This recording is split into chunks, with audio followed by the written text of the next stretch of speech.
پیدائش کی کتاب اس کا 29واں باب۔ اور یعقوب آگے چل کر مشرقی لوگوں کے ملک میں پہنچا، اور اس نے دیکھا کہ میدان میں ایک کنواں ہے، اور کنویں کے نزدیک بھیڑ بکریوں کے 3 ریوڑ بیٹھے ہیں، کیونکہ چرواہے اسی کنویں سے ریوڑ کو پانی پلاتے تھے، اور کنویں کے منہ پر ایک بڑا پتھر دھرا رہتا تھا۔ اور جب سب ریوڑ وہاں اکٹھے ہوتے تھے، تب وہ اس پتھر کو کنویں کے منہ پر سے ڈھلکاتے اور بھیڑ بکریوں کو پانی پلا کر اس پتھر کو پھر اسی جگہ کنویں کے منہ پر رکھ دیتے تھے۔ تب یعقوب نے ان سے کہا، اے میرے بھائیو، تم کہاں کے ہو؟ انہوں نے کہا، ہم ہاران کے ہیں۔ پھر اس نے پوچھا کہ تم نہور کے بیٹے لابن سے واقف ہو؟ انہوں نے کہا، ہم واقف ہیں۔ اس نے پوچھا، کیا وہ خیریت سے ہے؟ انہوں نے کہا، خیریت سے ہے، اور دیکھ، اس کی بیٹی راکھیل بھیڑ بکریوں کے ساتھ چلی آتی ہے۔ اور اس نے کہا، دیکھو، ابھی تو دن بہت ہے اور چوپایوں کے جمع ہونے کا وقت نہیں، بھیڑ بکریوں کو پانی پلا کر پھر چرانے کو لے جاؤ۔ انہوں نے کہا، ہم ایسا نہیں کر سکتے جب تک کہ سب ریوڑ جمع نہ ہو جائیں۔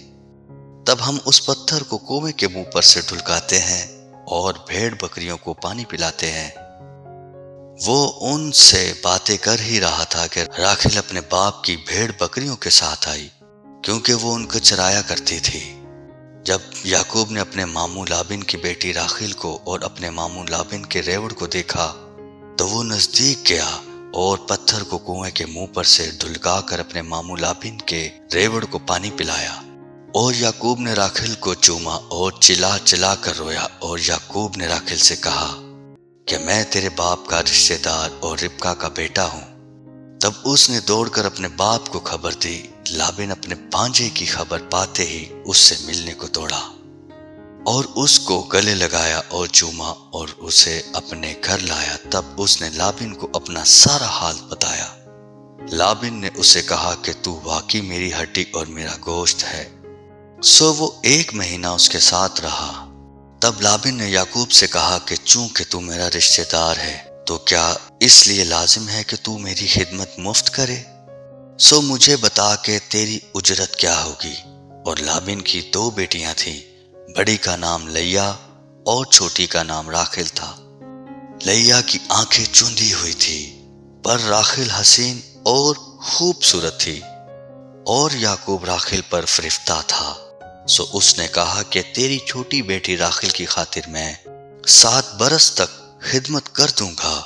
لابن نے کہا، اس سے غیر آدمی کو دینے کی جگہ تو تجھ کو دینا بہتر ہے، تو میرے پاس رہ۔ چنانچہ یعقوب 7 برس تک راکھیل کی خاطر خدمت کرتا رہا، پر وہ اس سے راکھیل کی محبت کے سبب سے چند دنوں کے برابر معلوم ہوئے۔ اور یعقوب نے لابن سے کہا کہ میری مدت پوری ہو گئی، سو میری بیوی مجھے دے تاکہ میں اس کے پاس جاؤں۔ تب لابن نے اس جگہ کے سب لوگوں کو بلا کر جمع کیا اور ان کی ضیافت کی۔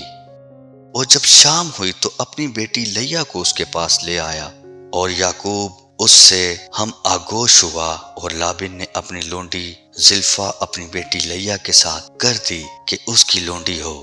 جب صبح کو معلوم ہوا کہ یہ تو لیا ہے، تب اس نے لابن سے کہا کہ تو نے مجھ سے یہ کیا کیا؟ کیا میں نے جو تیری خدمت کی وہ راکھیل کی خاطر نہ تھی؟ پھر تو نے کیوں مجھے دھوکہ دیا؟ لابن نے کہا، ہمارے ملک میں یہ دستور نہیں کہ پلوٹھی سے پہلے چھوٹی کو بیاہ دے، تو اس کا ہفتہ پورا کر دے، پھر ہم دوسری بھی تجھے دے دیں گے، جس کی خاطر تجھے 7 برس اور میری خدمت کرنی ہوگی۔ یعقوب نے ایسا ہی کیا کہ لیا کا ہفتہ پورا کیا۔ تب لابن نے اپنی بیٹی راکھیل بھی اسے بیاہ دی، اور اپنی لونڈی بلہا اپنی بیٹی راکھیل کے ساتھ کر دی کہ اس کی لونڈی ہو۔ سو وہ راکھیل سے بھی ہم آگوش ہوا، اور وہ لیا سے زیادہ راکھیل کو چاہتا تھا، اور 7 برس اور 7 رہ کر لابن کی خدمت کی۔ اور جب خداوند نے دیکھا کہ لیا سے نفرت کی گئی، تو اس نے اس کا رحم کھولا، مگر راکھیل بانجھ رہی، اور لیا حاملہ ہوئی اور اس کے بیٹا ہوا، اور اس نے اس کا نام روبن رکھا، کیونکہ اس نے کہا کہ خداوند نے میرا دکھ دیکھ لیا، سو میرا شوہر اب مجھے پیار کرے گا۔ وہ پھر حاملہ ہوئی اور اس کے بیٹا ہوا۔ تب اس نے کہا کہ خداوند نے سنا کہ مجھ سے نفرت کی گئی، اس لیے اس نے مجھے یہ بھی بخشا۔ سو اس نے اس کا نام شمعون رکھا۔ اور وہ پھر حاملہ ہوئی اور اس کے بیٹا ہوا۔ تب اس نے کہا کہ اب اس بار میرے شوہر کو مجھ سے لگن ہوگی، کیونکہ اس سے میرے 3 بیٹے ہوئے، اس لیے اس کا نام لاوی رکھا۔ اور وہ پھر حاملہ ہوئی اور اس کے بیٹا ہوا۔ تب اس نے کہا کہ اب میں خداوند کی ستائش کروں گی، اس لیے اس کا نام یہودا رکھا۔ پھر اس کے اولاد ہونے میں توقف ہوا۔